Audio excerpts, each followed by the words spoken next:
विघ्नहर्ता कोंबडी खत सप्लायर्स तलगरे। आमच्याकडे पॅकिंग मध्ये अंड्याच्या कोंबडीचा कोंबडी खत मिळेल। उच्च दर्जाचे नैसर्गिक कोंबडी खत पुरवणारे एक विश्वासार्ह नाव। मुख्य वैशिष्ट्य म्हणजे हे खत 100% सेंद्रिय व उच्च दर्जाचे आहे। जमिनीतील सूक्ष्म पोषक तत्वांचे प्रमाण वाढवून पिकांच्या मुळांची वाढ जलद होते व उत्पादन क्षमता वाढते। कोंबडी खताचे फायदे असे की जमिनीचा सेंद्रिय कर्ब मोठ्या प्रमाणात वाढतो, जमिनीचा पोत सुधारतो। ऊस, केळी, भाजीपाल्यासह सर्व पिकांसाठी उत्तम सेंद्रिय खत म्हणजे विघ्नहर्ता कोंबडी खत। आपल्या ऑर्डर नुसार फक्त 8 दिवसात खत थेट शेतावर उपलब्ध। ऑर्डर साठी संपर्क 72 49 35 87 96। रमेश बंडगर, सलगरे, तालुका मिरज।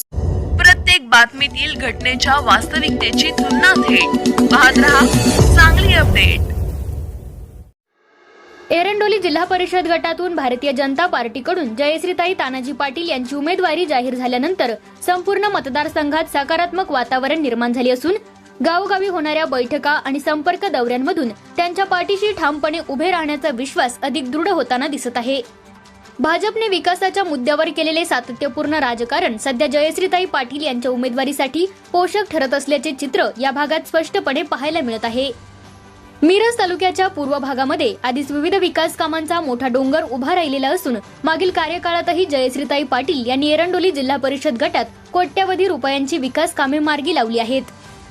रस्ते, पाणी पुरवठा, ग्रामविकास, मूलभूत सुविधा आणि सामाजिक विकासाच्या कामांमुळे त्या कामकाजावर मतदारांमध्ये समाधान व्यक्त केले जात आहे। याच विकासाच्या भक्कम पायावर त्यांची उमेदवारी अधिक मजबूत होत असल्याचे राजकीय जाणकारांकडून बोलले जात आहे। नुकतेच मिरज तालुक्यातील एरंडोली जिल्हा परिषद गटातील शिपूर गावात एक महत्त्वाची बैठक संपन्न झाली। या बैठकीला गावातील प्रमुख कार्यकर्ते, पदाधिकारी आणि नागरिक मोठ्या संख्येने उपस्थित होते। यावेळी उपस्थित सर्वांनी एकमुखाने जयश्रीताई पाटील यांच्या पाठीशी ठामपणे उभे राहण्याचे आश्वासन दिले। आगामी निवडणुकीत भाजपच्या उमेदवाराला भक्कम पाठबळ देण्याचा निर्धार या बैठकीत व्यक्त करण्यात आला।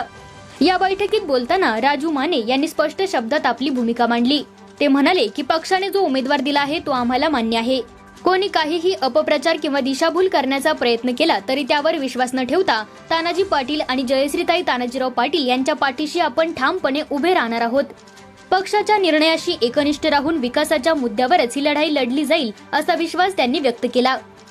एकूणच एरंडोली जिल्हा परिषद गटात भाजपची उमेदवारी जाहीर झाल्यानंतर जयश्रीताई पाटील यांना वाढता पाठिंबा मिळत असून विकासाच्या कामांचा विश्वास आणि संघटनेची ताकद यामुळे त्यांची बाजू दिवसेंदिवस अधिक मजबूत होत चालल्याचे चित्र सध्या या मतदारसंघात दिसून येत आहे।